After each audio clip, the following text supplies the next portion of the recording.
being critical of myself, I do wish I'd have given the ball to Nick one time.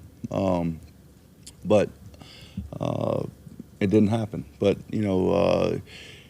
as you move forward, I think, and I have to understand this, I know our coaches understand this, and I think our team understands this, that some of these situations, hell, they're new for me, I understand that.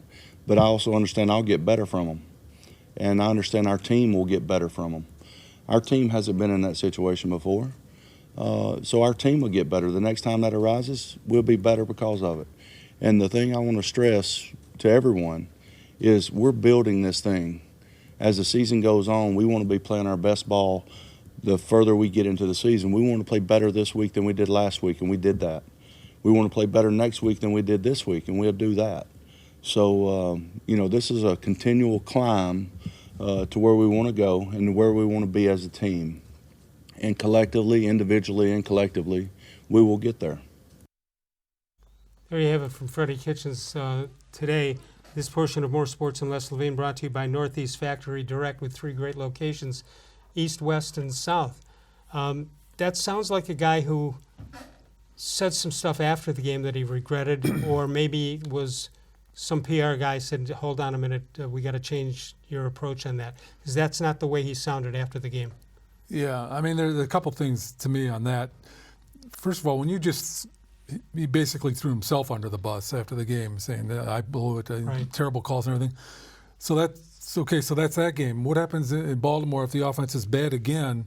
I mean, you can't just repeat yourself. Say, No. it was my fault. I had bad calls again.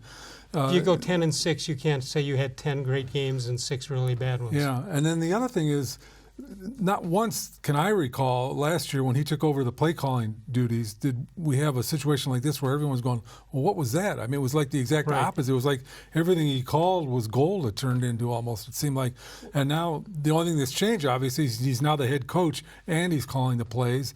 And it makes you think that maybe that's a little bit too much on his plate. So what do you think? Last year he just threw caution to the wind and whatever happened, happened. And if he got the job, he got the job. Now that he's got it, he wants to keep it. Well, I don't think he thought too much about becoming the head coach last year when he was calling the plays. I just think he called the plays. And to me, those play calls last night were so egregious that it was almost like panic calls or something. It was so at odds with the kind of play calling he did last year. The other one where he apparently didn't understand was the penalty that was called against Cleveland, but there was the play. If they accepted it, the play went on so that they could have challenged it, the push out of bounds, and he didn't respond to anything and set up a 3rd and whatever instead of 2nd and whatever. Yeah. There were a lot of big question marks on the offensive side of the ball, and most of them dealing with the play calling, which just was shocking how